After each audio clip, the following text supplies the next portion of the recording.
Previous class में मैंने आपको पाठ 13 शब्द सागर यह पढ़ाया था और यह भी हमारे सब्जेक्ट इनरिचमेंट का ही पाठ था। और इस पाठ के अंतर्गत हम लोगों ने विलोम शब्द, पर्यायवाची शब्द, अनेक शब्दों के लिए एक शब्द, समूहवाची शब्द, इन सभी टॉपिक्स को पढ़ा था। आई होप आपने उन्हें अच्छे से पढ़ा होगा और आपको वह समझ में आ गया होगा। तो बच्चों आइए हम आज के पाठ को शुरू करते हैं। तो आज का पाठ है हमारा मुहावरे। ऐसे वाक्यांश जिनका कोई विशेष अर्थ होता है उन्हें मुहावरे कहते हैं। तो बच्चों वाक्यांश यानी कई शब्दों का मिला हुआ समूह, तो वह हमारा वाक्यांश होता है, यानी वाक्य होता है। तो वाक्यांश यानी यहाँ पूरा वाक्य नहीं होगा, सिर्फ कुछ शब्दों का समूह होगा, यानी कुछ शब्दों का अंश होगा। बच्चों यहाँ पर हमारा पूरा वाक्य नहीं होता है, सिर्फ वाक्य कुछ अंश होते हैं और उन अंशों को मिलाकर मुहावरे बनते हैं। तो मुहावरों का प्रयोग करने से हमारा वाक्य और भी निखर जाता है, वह और भी अच्छा लगता है। जैसे बच्चों इसे आप पढ़िए, रसगुल्ले देखकर अमित का जी ललचाने लगा। यानी अमित ने रसगुल्ले देखे, वह उसे खाने के लिए क्या होने लगा, ललचाने लगा। अगर हम इसी बात को दूसरे ढंग से कहें, जैसे रसगुल्ले देखकर अमित के मुंह में पानी आ गया। मुंह में पानी आ गया यानी उसे बहुत स्वादिष्ट लगता है। जब कोई चीज हमें स्वादिष्ट लगती है तो हमारे मुंह में पानी आ जाता है। तो यहाँ पर मुंह में पानी आ गया, यह हमारा क्या है, मुहावरा है। और इसका प्रयोग करने से जो हमने वाक्य कहा है वह और भी अच्छा लगने लगा।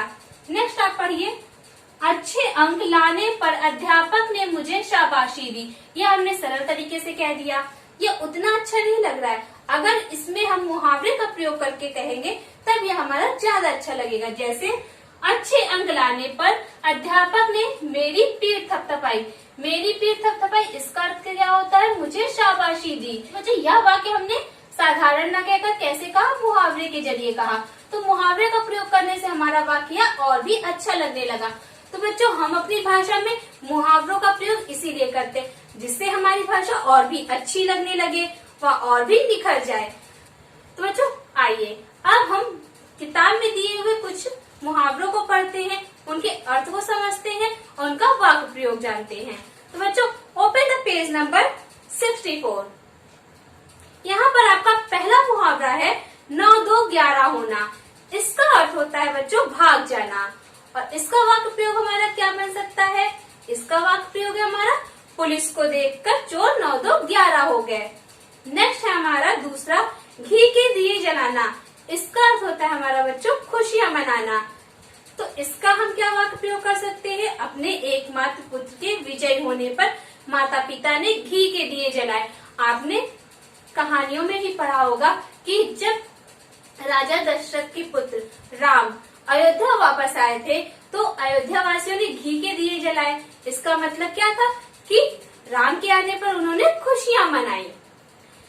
तीसरा है आपका अंगूठा दिखाना। इसका अर्थ होता है इनकार करना। तो बच्चों इसका वाक्य प्रयोग क्या बनेगा हमारा, जब मैंने रुचि से हिंदी की पुस्तिका मांगी तो उसने मुझे अंगूठा दिखा दिया। जैसे आप किसी से कुछ मांगते हो तो वह आपको साफ मना करते कि मैं नहीं दूंगा, तो आप इसे ऐसे कर सकते हैं कि मैंने उससे एक कलम मांगी या एक पेंसिल मांगी, उसने मुझे अंगूठा दिखा दिया क्योंकि उसने आपको मना कर दिया। चौथा है आपका आंख दिखाना। इसका अर्थ होता है बच्चों डराना या गुस्सा करना। आंख दिखाना, जब आपके टीचर या आपके माता पिता आपको आंख दिखाते हैं तो आप समझ जाते हो ना कि मम्मी पापा किसमें गुस्से में हैं। तो इसका अर्थ क्या होता है हमारा, डराना या गुस्सा करना। इसका वाक्य प्रयोग क्या होगा हमारा, तुम बिना किसी कारण के मुझे क्यों आंख दिखा रहे हो। फिर आप इसका वाक्य क्या बना सकते हैं कि मुझसे एक गलती हो गई जिस पर मेरे पापा ने मुझे आंख दिखा दी। नेक्स्ट है आपका पांचवा उल्लू बनाना। इसका अर्थ होता है बच्चों मूर्ख बनाना। इसका वाक्य प्रयोग होगा आजकल शिका हर बात पर अपने छोटे भाई को उल्लू बनाती है। तो इसका वाक्य प्रयोग आप खुद भी कर सकते हैं। नेक्स्ट है हमारा छठा कान भरना। इसका अर्थ होता है बच्चों चुगली करना। इसका वाक्य प्रयोग होगा हमारा कक्षा में सभी जानते हैं कि मेघा अध्यापिका के कान भरती है। यानी कक्षा में एक लड़की है, वह सबकी बातें क्या करती है, अध्यापिका को बताती है, यानी चुगली करती है। सातवां है आपका हाथ बटाना। इसका अर्थ होता है बच्चों मदद करना। मैं सदैव अपनी माँ के काम में हाथ बटाती हूँ। 8वां है आपका आकाश से बातें करना। इसका अर्थ होता है बच्चों बहुत ऊंचा होना। इसका वाक्य प्रयोग होगा हमारा, आजकल की इमारतें आकाश से बातें करती हैं, यानी वह बहुत ही ऊंची हैं। नेक्स्ट हमारा 9वां, फूला न समाना, यानी बहुत खुश होना। अपना नया टेलीफोन देखकर सौरभ फूला नहीं समा रहा है, यानी वह बहुत ही खुश हो गया है। 10वां है आपका नमक मिर्च लगाना। इसका अर्थ होता है बच्चों बात को बढ़ा चढ़ाकर कहना। आस्था को हर बात नमक मिर्च लगाकर कहने की आदत है। नेक्स्ट हमारा लाल पीला होना। इसका अर्थ होता है क्रोधित होना। अपना नया मोबाइल खराब देखकर पिताजी लाल पीले हो गए। इसके बाद नेक्स्ट हमारा आंख का तारा। इसका अर्थ होता है बच्चों बहुत प्यारा, और इसका वाक्य प्रयोग हम क्या करेंगे, मोहित अपने माता पिता की आंखों का तारा है। यहाँ पर आप किसी का भी नाम लिख सकते हो, अपना नाम भी लिख सकते हो कि मैं अपनी माता पिता की आंखों का तारा हूँ। तो वाक्य प्रयोग आप स्वयं करने की कोशिश करें, लेकिन जब आप वाक्य प्रयोग करेंगे तब उसके अर्थ को ध्यान में रखेंगे, लेकिन वाक्य में आपके उसका अर्थ नहीं आना चाहिए, मुहावरे ही आने चाहिए। मुहावरों का जब हम वाक्य प्रयोग करते हैं तो उसमें हमारे मुहावरे ही आने चाहिए, लेकिन अर्थ को ध्यान में रखते हुए हमें उन मुहावरों का प्रयोग करना होता है। नेक्स्ट हमारा टांग अड़ाना। इसका अर्थ होता है बच्चों अड़चन डालना या फिर बाधा डालना। जैसे आप कोई काम कर रहे हो, उसी में कोई आकर उसे रोक देता है, तो इसे क्या कहेंगे हम, टांग अड़ाना। मुझे अपना काम करने दो, बीच में टांग मत अड़ाओ। 14 है आपका कान पर जूं ना रेंगना। इसका अर्थ होता है बच्चों ध्यान न देना। हिमांशु को चाहे कितना भी समझा लो, परंतु उसके कान पर जूं नहीं रेंगती। जैसे आप लोगों को कितना भी समझा ले कि बच्चों पढ़ाई करो, लेकिन नहीं, आप लोगों के कान पर जूं भी नहीं रेंगती। देखिए, यह मैंने आप पे ही मुहावरे का वाक्य प्रयोग कर दिया। तो ऐसे ही आपको स्थिति को ध्यान में रखना है कि यहाँ पर क्या अर्थ है, और उस अर्थ के हिसाब से आप क्या वाक्य प्रयोग कर सकते हैं। अगर आप लोग वाक्य प्रयोग अपने आसपास की चीजों से करेंगे तो आपको इसका वाक्य प्रयोग आसानी से आएगा। नेक्स्ट है हमारा पेट में चूहे कूदना, बहुत भूख लगना। रमा ने आते ही माँ से कहा, जल्दी से मुझे खाना दो, मेरे पेट में चूहे कूद रहे हैं। तो बच्चों, जैसे आपको बहुत तेज भूख लगती है तो आप मम्मी से कहते हो ना, मुझे बहुत तेज भूख लगी है, मुझे खाना दो। तो आप ऐसे भी कह सकते हो, माँ मेरे पेट में चूहे कूद रहे हैं, मुझे खाना दो। तो यह वाक्य आपको और भी अच्छा लगेगा। आप इसे ट्राई करिएगा अपने घर में ऐसे कहने की, क्योंकि भूख तो आपको लगती ही है, सभी को लगती है। तो जब आपको बहुत तेज भूख लगे तब आप मुहावरे का प्रयोग करते हुए अपनी माँ से खाना मांगिए। नेक्स्ट है हमारा 16 भीगी बिल्ली बनना, यानी बहुत डर जाना। इसका क्या वाक्य प्रयोग होगा हमारा, कक्षा में अध्यापक के आते ही सब बच्चे भीगी बिल्ली बन गए। नेक्स्ट हमारा 17 अपने पाँव पर कुल्हाड़ी मारना। इसका अर्थ होता है बच्चों जानबूझकर मुसीबत मोल लेना। इसका वाक्य प्रयोग होगा बच्चों, रमेश परीक्षा के समय इधर उधर घूमकर अपने पाँव पर कुल्हाड़ी मार रहा है। नेक्स्ट हमारा 18 दांत खट्टे करना। इसका अर्थ होता है बच्चों पराजित करना। शिवाजी ने मुगलों के दांत खट्टे कर दिए। तो इसका वाक्य प्रयोग आप खुद भी कर सकते हैं। जैसे रानी लक्ष्मीबाई ने अंग्रेजों के दांत खट्टे कर दिए। नेक्स्ट हमारा 19 नाक में दम करना, यानी बहुत तंग करना। शरारती बच्चों ने अध्यापक की नाक में दम कर दिया, यानी बहुत ही उन्हें परेशान कर दिया। तंग का एक अर्थ होता है हमारा परेशान करना। नेक्स्ट हमारा 20 घोड़े बेचकर सोना। इसका अर्थ होता है बच्चों निश्चित होना। परीक्षाएं समाप्त होने पर काव्या घोड़े बेचकर सो रही है, यानी अब वह निश्चिंत है।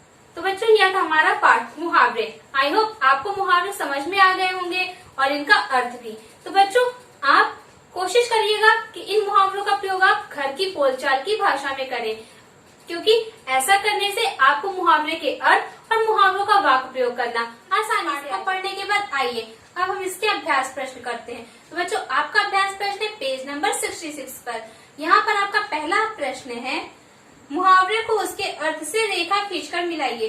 तो यहाँ पर बच्चों कुछ मुहावरे दिए गए और उनके अर्थ है, उन्हें आपको मिलाना है कि किस मुहावरे का कौन सा अर्थ होगा।